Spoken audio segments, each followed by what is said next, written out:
In the fall, our friend and neighbor, Kit Goldfarb, first introduced us to the work of SANGO-Kenya, a nonprofit organization she founded in 2019 with Kenyan native Dr. Constance Gewa, a professor in the Department of Nutrition and Food Studies at George Mason University.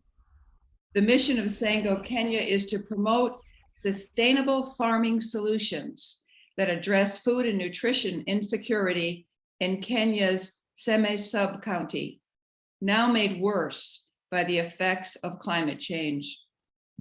Dr. Gewa's research focuses on the nutritional status of mothers and children in low-income nations, especially those in sub-Saharan Africa.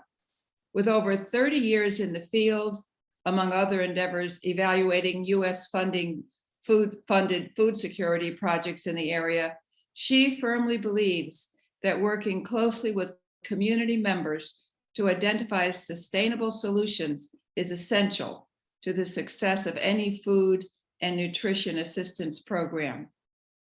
Her work in Seme is driven by a concern for deteriorating farming conditions and agricultural yields, which result in greater food insecurity. And it continues to inform SANGO-Kenya's strategies and activities. In late December, Kit returned home from a 5-week visit to Kenya's Seme sub-county and is here today with Constance to give us an update on SANGO-Kenya from the field, as well as a look at the program's origins and future plans. Gary is going to show some pictures first to set the scene. Then Constance will tell us more about the program and the area of Kenya it serves. Kit will speak next, telling us about her trip, and we'll end with a few final photos that Gary will show. Okay, Gary, over to you.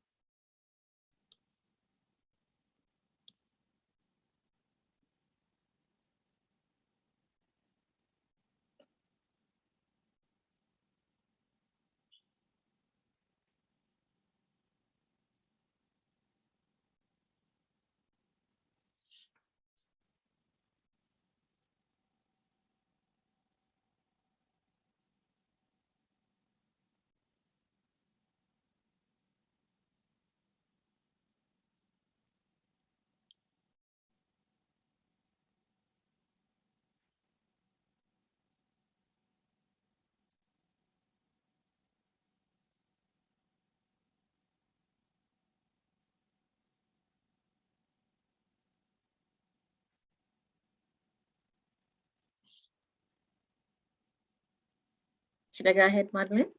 Yes. Oh, thank you. Thank you so much, Madeline, for the introduction. And thank you for inviting us to join you in service today. As you mentioned, I'm originally from Kenya, and specifically Seme sub-county. This is where SANGO-Kenya works and with the farmers. I belong to the Luo tribe of Kenya. And if you look at the way we live, each of our homesteads consists of multiple buildings and families, all enclosed within one compound. According to the Luo culture, the main house within the home is that of the parents. So in this case would be my father and my mother. Then you'll also find houses that belong to my brothers. And these are usually very simple houses, 2 to 3 room houses, usually a living room and a bedroom. And sometimes if the family can afford, a small room which serves as a store for various commodities. There is an outdoor kitchen and a bathroom and a toilet. Girls do not build their houses in at their parents' home. That is part of our culture. So what happens when we visit home? During the visits, girls sleep in their parents' and all brothers' houses. My parents are both deceased, but we have maintained their house as required by the culture. That will always be referred to as the Gewa's home. So as I call it, it's my home, but it's really my parents' home.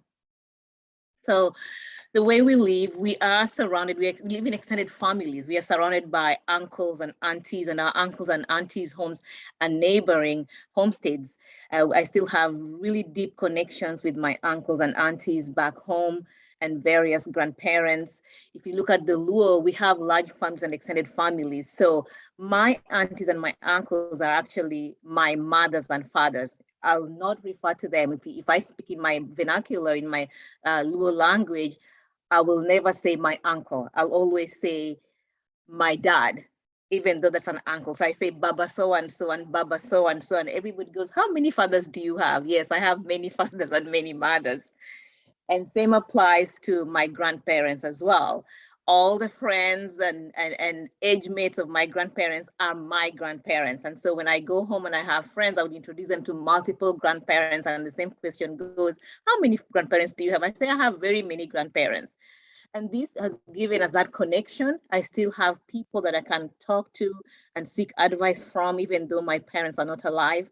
I still have people that I care for, my fathers and my mothers and my grandparents, and of course the various cousins and nephews and nieces. So we form these large families, and there are those deep connections that we always have maintained. A little bit about Seme. So Seme is found, and this is where we work, Seme is found along the shores of Lake Victoria. How many of you are familiar with Lake Victoria? That's great to know. So if you are, then you know that Lake Victoria actually goes across 3 different countries, right? Do you guys know which ones? All right. So Lake Victoria is found in Kenya, Uganda, and Tanzania. Lake Victoria is actually the largest lake in Africa and the largest tropical lake in the world. And in terms of size, it is the 2nd largest lake in the world, only after Lake Superior here in the US. So as I said, it's divided across these 3 countries. On the Kenyan side, you'll find that we have the Luos that live along the shores of Lake Victoria, the Luo tribe. We live along the shores of Lake Victoria. And so traditionally we were fishermen. We do fish a lot because we live along those lakes. In fact, they refer to us as the River Lake Nilots, if you look at the history books, because of that tendency, we prefer the lakes and the rivers. And so as I was saying, we live along Lake Victoria. Traditionally, we did a lot of fishing. And also, if you see Lake Victoria is locally named. The local name is called Namlolwe or Namsango. So our name SANGO-Kenya is quite befitting because of that, the name, original name of the lake is Sango. The Luos believe that their god lived in Namsango. And so every morning when Luos woke up, they faced Namsango and prayed to their god. They have associated this lake named Namsango with, life. It's a giver of life. It preserves life. And so the lake is very important to us.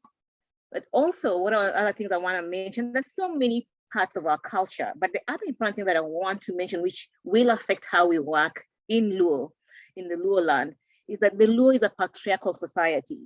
What that means is that men make most decisions. Men's views are actually given priority over that of women, and that's just the way it is. Of course, it's changing over the years, but you still find that, especially in the rural parts of the land, that people will look up to men more than the women. So, for example, when a woman gets married, she leaves her father's home and she goes to live with her husband in her in-laws' home. And this explains why girls do not build houses in their father's homes, because you're going to leave and your husband is going to build for you at their place. So when you come back, you're only visiting. Most of the women that we work with in SANGO-Kenya are married and they live in Seme where we work with at their in-laws or at their husband's homes. Most of the decisions around agriculture are made by the in-laws or the women's husbands, and especially when you look at cash crops like maize or beans. Some of these decisions may not work so well for the women, may deter them from planting in a timely manner. So for example, if the mother-in-law decides to delay planting, the younger woman cannot plant. And so even if the rains have come and gone, she will not do anything until she stays hungry because she did not plant anything. If the mother-in-law decides that this particular crop will not be planted, for example, maize, the younger woman cannot plant maize. And so you find that those decisions then affect this younger woman who has young children that she needs to take care of. So those are some of the issues that we are facing as we work in that area. Very recently, we actually saw one of our mothers that we work with where the mother-in-law did not plant cowpeas. And so the woman could not plant cowpeas. But cowpeas is the vegetable that does well in that area. So that means she would stay hungry and her family would stay hungry and suffer through the season. So those are some of the things that may affect them negatively. But I also want to know that, they'll let you know that the crops that we promote, like vegetables, are considered women's crops for the most part. And so with that, SANGO-Kenya has identified a place that can allow us to gain that entry in supporting women when it comes to agriculture. Now, this may change. You don't know how the dynamic may change as the crops become more prominent, as the women become more knowledgeable, as the women become more prominent, and we don't know how this will change, but we are, paying attention to what is happening. One of the things we've seen as we've worked in this area is that we've seen some fathers and some men becoming more supportive of their wives. And so we are hoping that as they see the change being brought about, with their women as they're working with us in SANGO-Kenya, that they will be more supportive as time goes by. So that's something we are really hoping for. And also the women have become more supportive of each other as we've continued to work with them. So that has been a good outcome that we've seen. So why does SANGO-Kenya work with women and young children? We work with women and young children because nutritionally, they are the most vulnerable members of the home. Women, because of pregnancy and lactation requirements, they have a higher nutritional need. Young children, they grow pretty fast. They have a high growth rate. And so they have a high nutritional need. So because of this, we want to focus on that group. My research in Kenya has shown us, and in this area has shown us that women suffer high rates of hunger. They are not well nourished, and women clearly told us, we know what we're supposed to be doing. We know we're supposed to feed the children. We know we're supposed to breastfeed as well, but we cannot if we are hungry. And so we are realizing that if we are going to address nutritional issues and nutritional security in Seme and surrounding areas, we have to address food security. And so this is where SANGO-Kenya actually comes in. Our research did show that in this area, prior to us starting to work here, 60% of the households with young children and mothers who are breastfeeding were actually food insecure. So that's a very high number. So SANGO-Kenya, we've been able to share our results with the communities. We've been able to share results with the government officers, and government officers are really happy to receive this information. There's only one problem. As much as they are happy about this, they are very limited in what they can do. The government does not have enough resources to do when it comes to development of the communities that they're supposed to work in. So this is where we come in. We partner with the government, we partner with the community, and we want to work with them to identify those sustainable solutions. So just like NAMSANGO that was looked as a way of life and as a way of preserving the life of the people of Seme and people of Luoland. We want SANGO-Kenya to be able to be that organization that works with them to bring back life into these communities. Agriculture has changed over the years. There's a lot of, the yields have become less over the years. The crops that we used to see, like cassavas, which is known here as yucca, the green grams, which is known as mung beans, the black-eyed peas, which we call cowpeas, are not there anymore.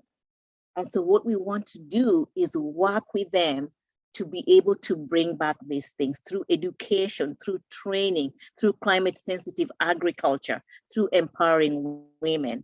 And so we hope we'll bring back life to these households. So thank you. Asanteni, erokamano.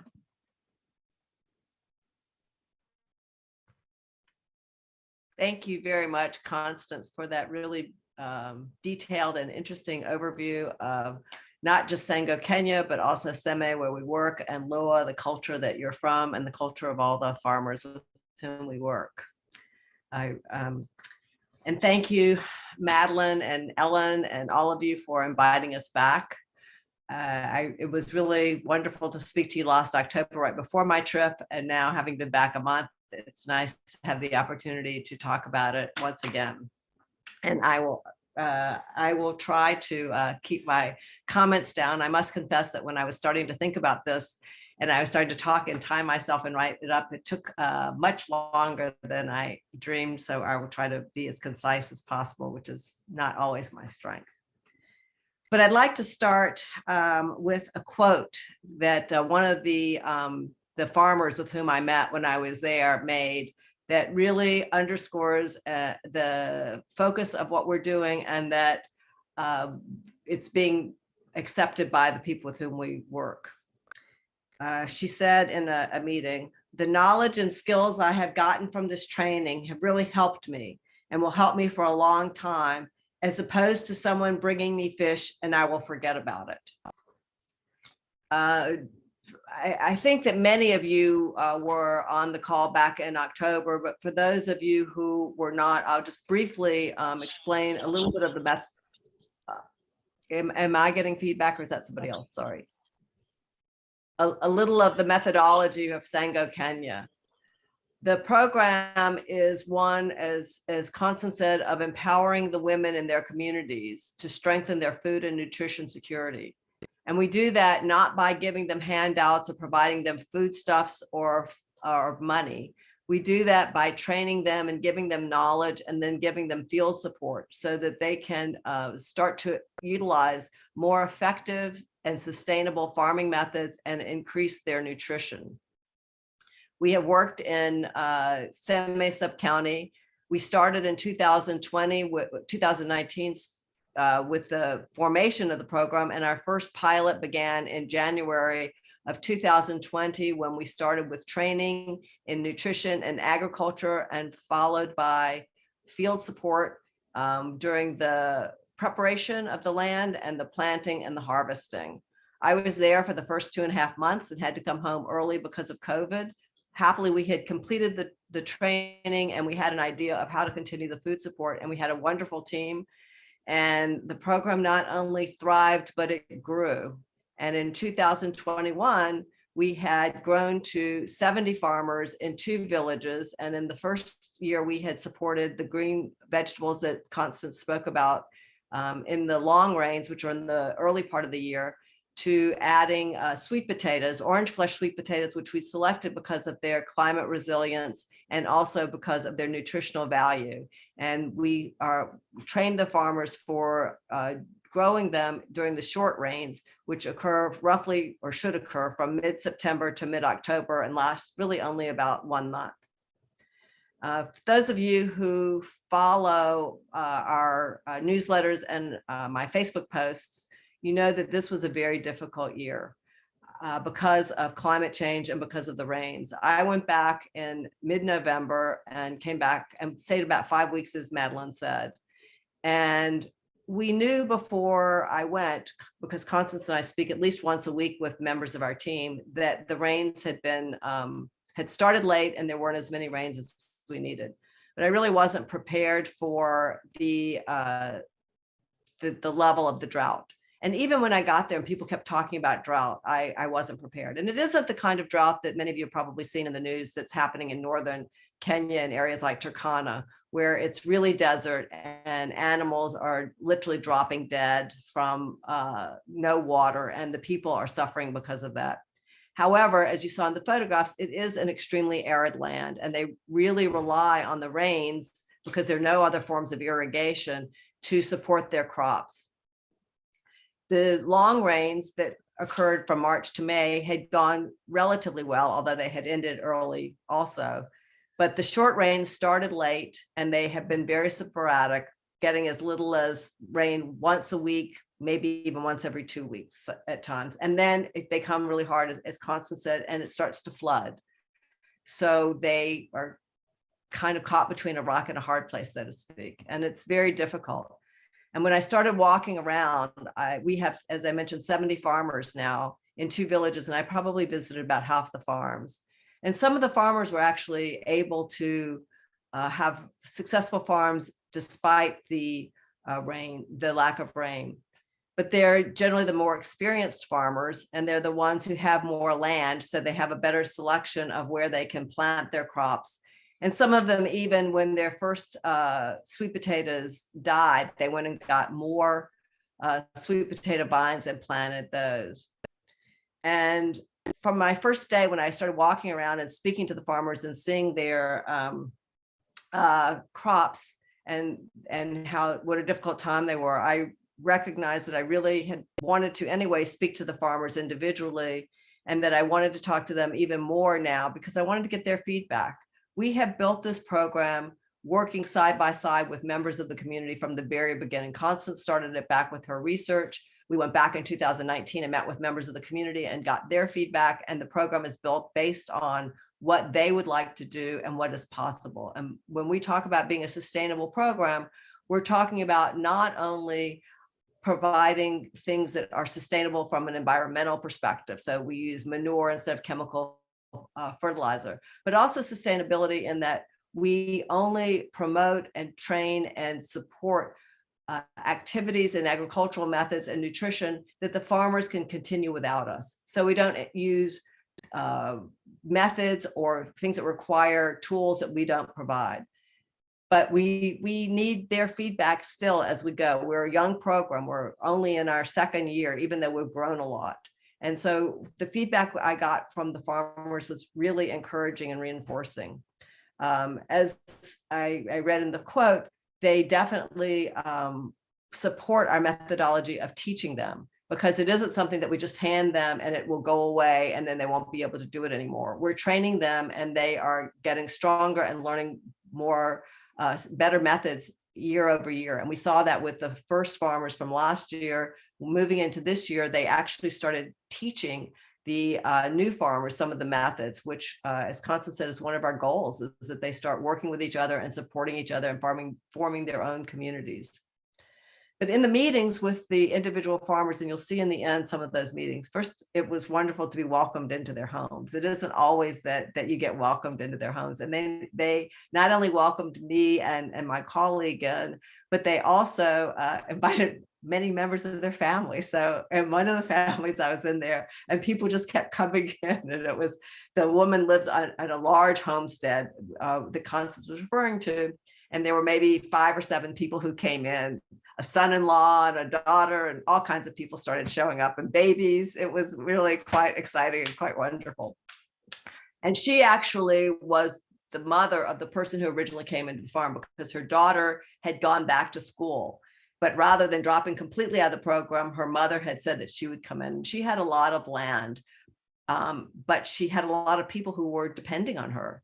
And I asked specifically to her and to the others if they had suffered from food insecurity before they joined SANGO-Kenya. And I specifically said, by that I mean, did you or members of your family have to skip a meal at least once a week and before you got into SANGO-Kenya because you did not have enough food? And all of the farmers I met with said yes. And then they said that during the long rains, though, when we had such a good crop of leafy green vegetables, that we not only had enough to feed our families, but we had enough to sell at the market, and even more at the market than we might have had in previous years.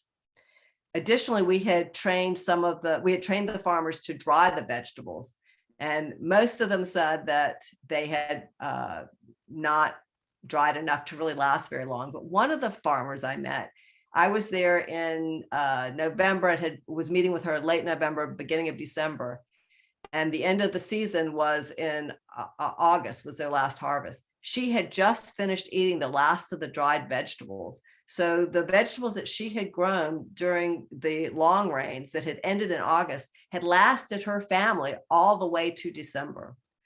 And that was so reinforcing for us, because we can't be there all the time.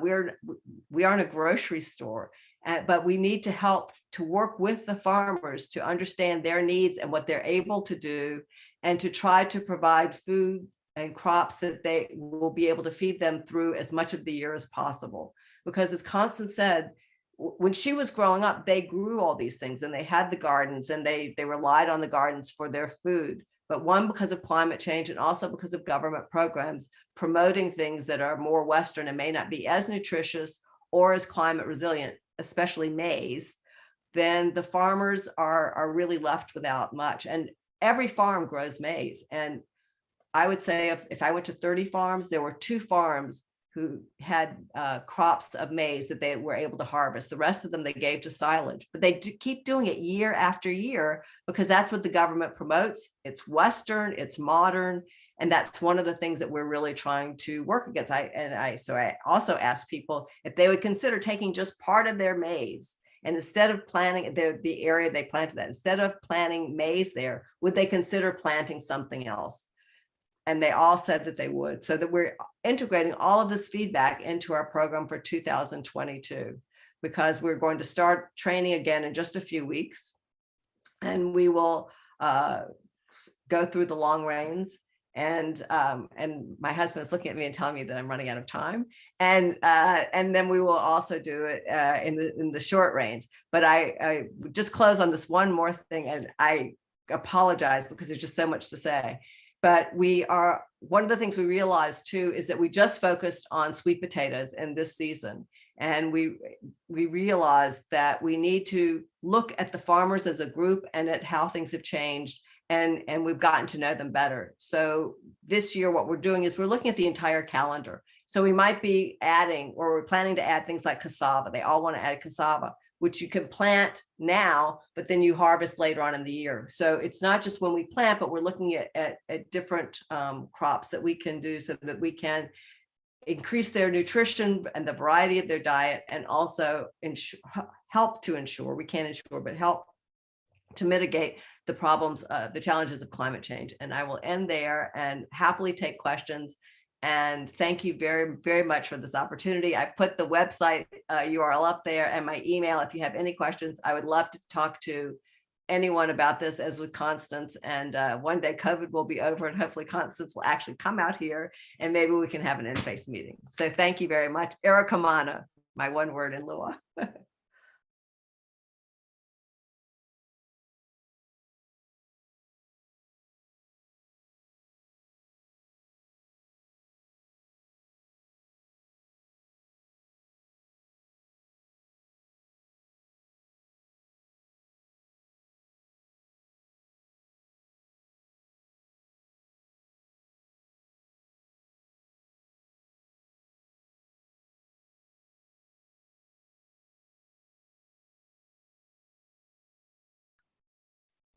And I think one of the things, and that is the beauty of our program, is that we look at it as it's not the end all, but we are learning each time. And we collect data, we do observations, we have discussions, we have not only ourselves, and we have these teams that have been trained to help us do that, but our field people, we really stress the need of listening, pay attention to what is being said. It may seem minimal, but you don't know how it's going to affect the program and how, affect our outcomes.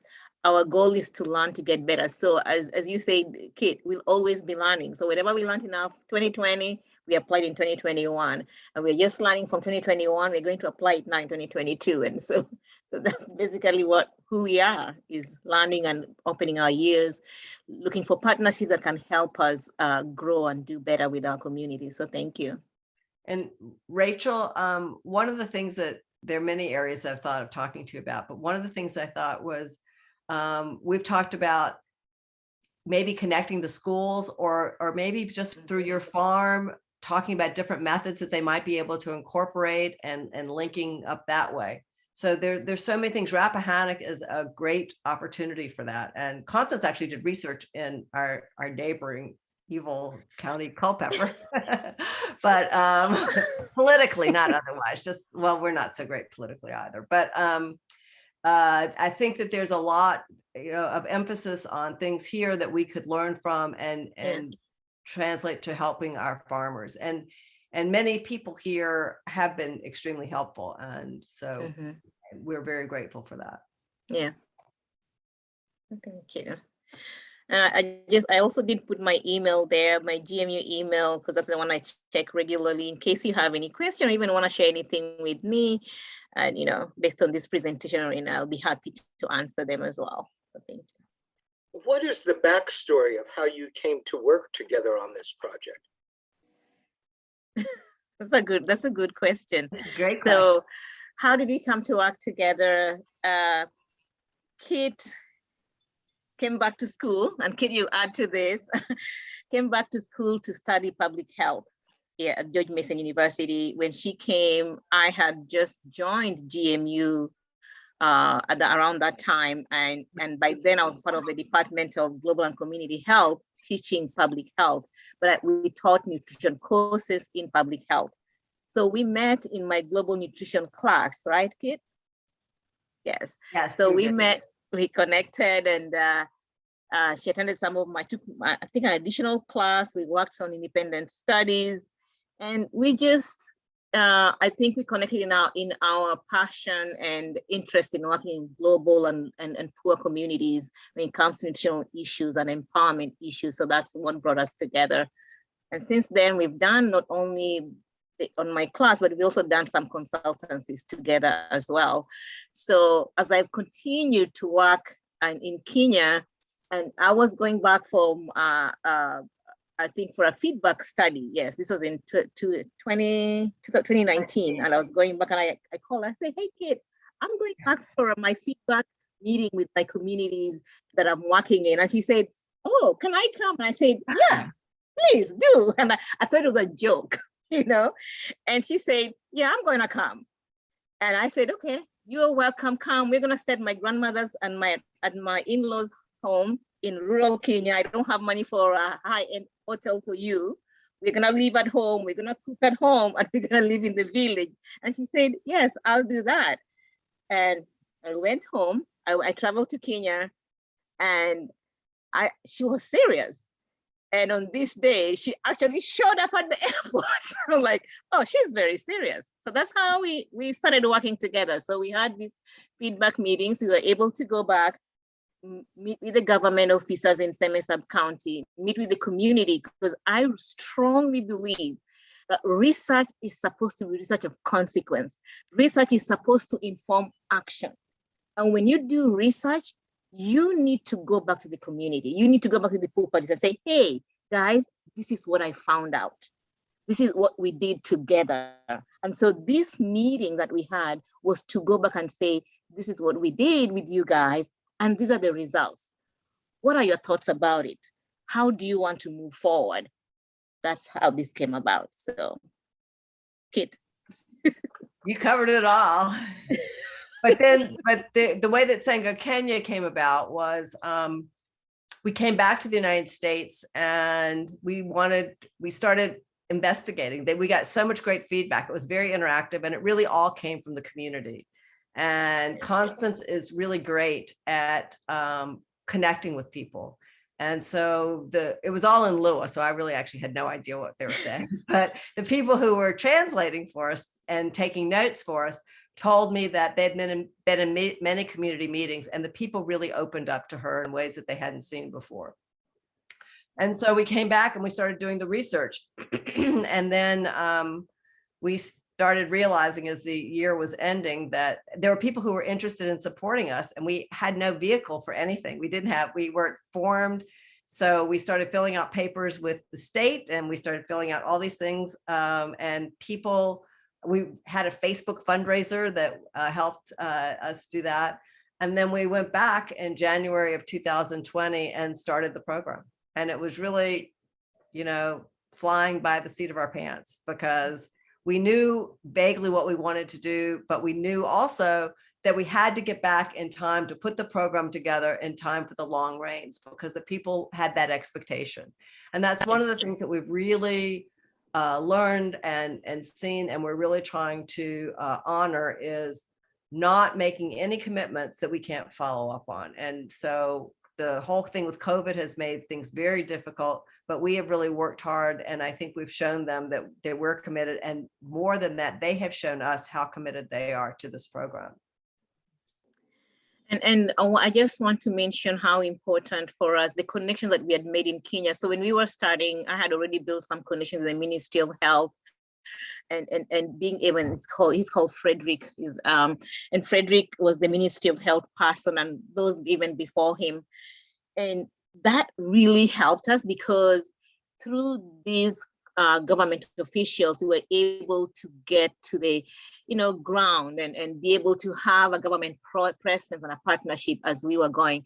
As much as, yes, having non-government organizations working in communities in Kenya and in Africa as a whole, people look up to the government. So, and the government personnel is such an important part to your work. And when they support you, then you have a higher chance of success, because they will support your program, they will advocate for it, they will be in the community talking about it, they will be part of it.